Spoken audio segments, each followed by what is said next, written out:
રિપોર્ટ્સની માહિતી સાથે સહયોગી આરતી મહેતા આપણી સાથે જોડાઈ ગયા છે. આરતી, ગુડ મોર્નિંગ અગેન. કઈ રીતે જોઈ રહ્યા છે કે આ સ્ટોક્સ કે સેક્ટર્સ બ્રોકરેજ હાઉસીસના રડાર પર છે? Good morning. અને ઘણા બધા કાઉન્ટર આજે અહીંયા ફોકસમાં છે. ગેલ સાથે શરૂઆત કરીએ તો જેફરીઝ તરફથી અહીંયા બાય રેટિંગ આપવામાં આવ્યું છે 180 રૂપિયા પ્રતિ શેરના લક્ષ્ય સાથે.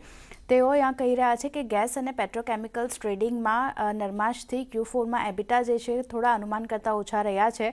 FY27 માટે એબિટા અનુમાન જે છે 8%થી તેમણે ઘટાડ્યું છે, પણ પોઝિટિવ છે. બાય રેટિંગ આપવામાં આવ્યું છે એટલે ધ્યાન રાખવાનું રહેશે. નેક્સ્ટ, પ્રેસ્ટીજ એસ્ટેટ માટે ઘણા બધા બ્રોકરેજ રિપોર્ટ આવ્યા છે. HSBCના રિપોર્ટની વાત કરી લઈએ તો અહીંયા બાય રેટિંગ આપવામાં આવ્યું છે. 2000 રૂપિયા પ્રતિ શેરના લક્ષ્ય તેમના તરફથી કરવામાં આવ્યા છે. પ્રી સેલ્સ મજબૂત છે. કલેક્શન અને કન્સ્ટ્રક્શનથી ખાસ કરીને સપોર્ટ મળી રહ્યો છે, અને આવનાર જે કમર્શિયલ પ્રોજેક્ટ છે એનાથી ગ્રોથ આપણને વધતો જોવા મળશે, એટલે પોઝિટિવ રિપોર્ટ અહીંયાથી HSBC તરફથી આવી રહ્યો છે.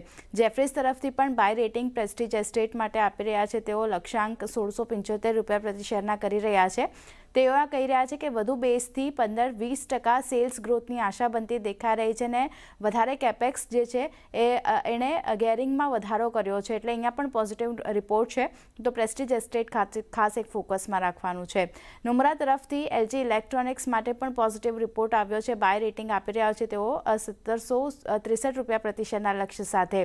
અહીંયા તેઓ કહી રહ્યા છે કે પ્રીમિયમાઇઝેશન અને ભાવ વધારો અર્નિંગ્સ ગ્રોથમાં વધારો કરતો જોવા મળશે, અને Q4માં માર્જિન થોડા ઘણા ઘટ્યા છે, પણ સમર ડિમાન્ડ અને એક્સપોર્ટથી ખાસ કરીને ગ્રોથને સપોર્ટ મળ્યો છે, એટલે એક પોઝિટિવ નોટ છે LG ઇલેક્ટ્રોનિક્સ માટે પણ. તો અહીંયા પણ એક ધ્યાન રાખવાનું છે.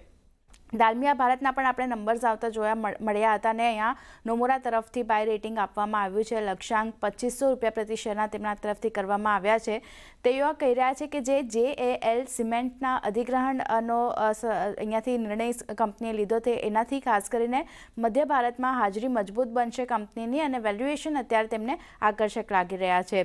બીજી બાજુ HSBC પણ દાલમિયા ભારત માટે બાય રેટિંગ આપી રહ્યું છે. 2490 રૂપિયા પ્રતિ શેરના લક્ષ્ય કરી રહ્યા છે. તેઓ અહીંયા પણ તેઓ કહી રહ્યા છે કે રિપ્લેસમેન્ટ ખર્ચ કરતા ડિસ્કાઉન્ટ પર સિમેન્ટ સંપત્તિઓ જે હસ્તગત કરવા જઈ રહી છે કંપની, એક પોઝિટિવ છે, અને પ્રાદેશિક હાજરીમાં સુધારો થશે. વેલ્યુએશન અહીંયા પણ તેમને આકર્ષક લાગી રહ્યા છે. સાથે જ CLSA તરફથી આઉટપરફોર્મ રેટિંગ આપવામાં આવ્યું છે દાલમિયા ભારત માટે 2240 રૂપિયા પ્રતિ શેરના લક્ષ્ય સાથે.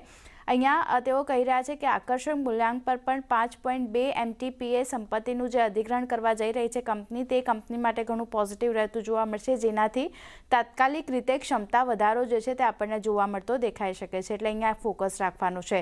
સિટી તરફથી પણ બાય રેટિંગ દાલમિયા ભારત માટે 2450 રૂપિયા પ્રતિ શેરના લક્ષ્ય આપી રહ્યા છે. અહીંયા તેઓ કહી રહ્યા છે કે અધિગ્રહણથી વિસ્તરણને ખાસ કરીને સપોર્ટ મળશે, અને ROEC પ્રીમિયમાઇઝેશન પર ધ્યાન જો કંપની કેન્દ્રિત કરશે તો પછી રિટર્ન જે છે તે આપણને વધતા જોવા મળશે, એટલે ફોકસ રાખવાનું છે. જેફરીઝ તરફથી પણ બાય રેટિંગ છે દાલમિયા ભારત માટે. 2445 રૂપિયા પ્રતિ શેરના આપી રહ્યા છે લક્ષ્યાંક. તેઓ અધિગ્રહણથી નવા ક્ષેત્રમાં વિસ્તરણ કંપનીનું થતું જોવા મળશે, અને સંપત્તિઓનું નવીનીકરણ જે છે એની ખાસ કરીને અત્યારે જરૂર છે કંપની માટે, જે કંપની અહીંયાથી કરી રહી છે, એટલે ખાસ એક ધ્યાન રાખવાનું છે. દાલમિયા ભારત માટે ઘણા બધા પોઝિટિવ રિપોર્ટ આવ્યા છે. અને છેલ્લે ઇન્ફોએજની વાત કરી લઈએ. JP મોર્ગન ઓવરવેટ રેટિંગ આપી રહ્યા છે. લક્ષ્યાંક ઘટાડ્યા છે તેમણે. 1500 રૂપિયા પ્રતિ શેરના લક્ષ્ય હતા, ત્યાંથી 1350 રૂપિયાના લક્ષ્ય આપી રહ્યા છે.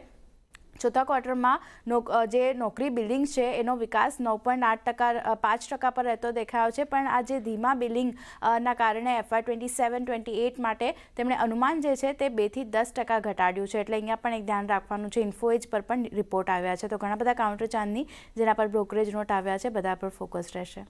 જી આરતી, આભાર આપનો બધા સ્ટોક્સ પર માહિતી માટે. આગળ